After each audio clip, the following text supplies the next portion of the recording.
Hey guys, Ryan here, and in today's video, I want to talk about something that I've heard a lot about. It comes up in conversations, and it's just something that we all deal with as worship leaders, worship pastors, singers, and such. And it's the question of, do you always have to do a song in the original key? And my immediate answer to that is no, you don't have to do it in the original key. And so, if the answer is no, then the next question is, okay, what key should you do songs in? And so, I think definitely taking the original key, thinking about that, and then seeing, does it work for, number one, your congregation? If you're encouraging your congregation to corporately worship through singing, then I think that you need to put it in keys that are comfortable for them to sing in. A lot of artists and singers today, Chris Tomlin, Israel Houghton, guys like that just sing up in the rafters there. That can be challenging for congregations. And so, when I think of what's comfortable for congregations, really, that middle C to D above middle C is really about as high as you want to go, especially for guys, being consistent with that. If you need to hit like an E or F sharp and hit it and get off of it, then I think that's okay. But you definitely don't want to stay there. Most guys are not going to be singing above really that middle C point, maybe D. And then ladies, same thing, kind of the octave above. There's a lot of altos out there. There are some sopranos, but by and large, there are probably more altos than there are sopranos. And so they're not going to be hitting above that C above middle C, D, and so on. And so if they are, then they need to be on your worship team singing. So I would kind of take that into consideration. I find that a lot of songs will be in the key of C, and that's okay. If you can lower it a step, lower it a step. If you're singing it and you feel like it's just a little too high, maybe for the congregation, then it's okay to lower it. And so I would always kind of take that into consideration first. So it's your congregation. Next is whoever is going to be executing the song. If there's kind of a lead to it, then taking into consideration their range. If it's a female or a male, just really seeing, okay, what works with their voice, taking into consideration, okay, what works for the congregation. And so there is something about keys, and in college, I had a course where we talked all about keys and kind of the flavors of keys. If they were energetic keys, or if they were foundational keys, if they were kind of happy keys, and so on. When you find a lot of black gospel songs are written on the black keys, they're in D flat, G flat, A flat, E flat, those sorts of keys, because they just have this sound to them, as opposed to just moving them up a half step from D flat to D. When you think of foundational keys like C, F, G, those kind of have a lot of meat to them, and they're easy to play, obviously, but then you get to kind of the bright keys like B, F sharp, E.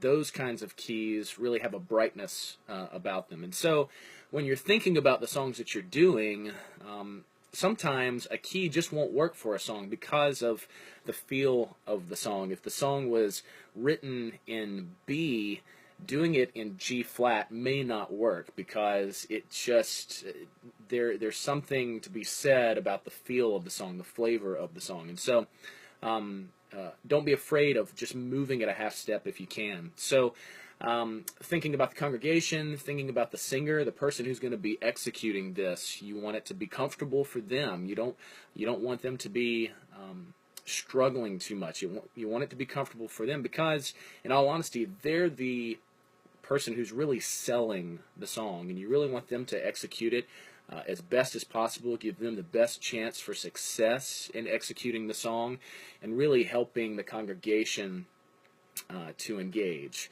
And so, man, there were there were Sundays where we would have an all B flat Sunday. Every song was in B flat. Now, it doesn't mean that every song was always starting on B flat. Sometimes, maybe it starts on an E flat, maybe it starts on the 4 of the chord, maybe it's in minor and it starts on the 6 of the chord. But I didn't have any problem with starting, having a Sunday where we had all the same keys. Because one, it was comfortable for all of the singers. It was comfortable for the entire congregation. And then transition-wise, it just made transitions a breeze. Now, as far as, choosing which songs to put, I think that's a totally different conversation. But in terms of key, I would really kind of use a circle of fifths kind of thing where if, say, we were doing a song in the key of B flat, and we were going to go to another song, if we weren't going to have it in B flat, then maybe E flat or F. Finding songs that have the same chords in common and either moving kind of to the left or to the right around the circle of fifths. Probably one of the things that I never do is move down in key as we're progressing, especially moving down a step. I remember one Sunday we did a song, and this was at a different church. I wasn't in charge here. We did the song in the key of C, and then the next song was in the key of B. And just moving, there wasn't an easy way to move to it because it's a half step apart other than just dropping to it, and then it just kind of gives, it doesn't give any lift. As opposed to going from like C to D, there's just kind of a natural lift there. When you're going from C to B, it just kind of feels just kind of down. And so I would prefer going to B flat over B, but at the same time, you want to take into consideration the feel of the song. Does it need to have a brighter sound, or can you still sacrifice and move that one more step? So, again, do you always have to do the song in the original key? No. There are a lot of songs out there that just don't need to be done in the original key.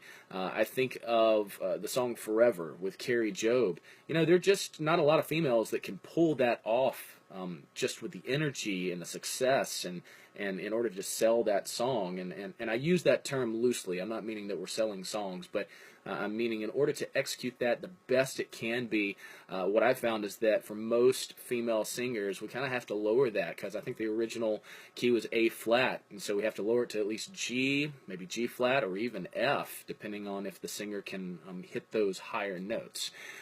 So again, as you're thinking through your set lists, the songs that you're doing, I would say don't be afraid to have every song in the same key. If you're leading worship, I think that's fine. It doesn't give a whole lot of flair to it, but at the same time, we're not necessarily there for flair. And then if you are going to change keys, try to move around the circle of fifths, either move up a fifth or down a fifth if you can. Moving to kind of the relative minor of where you are, if you're in the key of B flat, moving to G.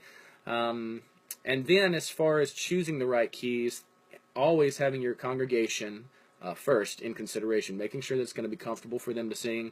Next, for whoever's executing the song, whatever singer is going to be really kind of taking forefront of that, keeping them into consideration, and then everything else kind of comes after that. So that's just kind of my 2 cents on picking songs. I think that we could definitely go into a lot more conversation about this, and if you want to do that, feel free to comment down below. I'd love to hear how you pick keys for the songs you're doing. Do you always do them in the original key? Do you lock yourself kind of to, if you're using tracks, are you always to that original key in the tracks, or do you modify them? So feel free to comment below. Also feel free to follow me on Facebook, on my profile, the artist page. You can check out all of the other videos that I've posted there, just practical talks and teachings for worship leaders, worship pastors, musicians, and singers in general. All right, you guys have a great day, and we'll talk to you tomorrow. Later.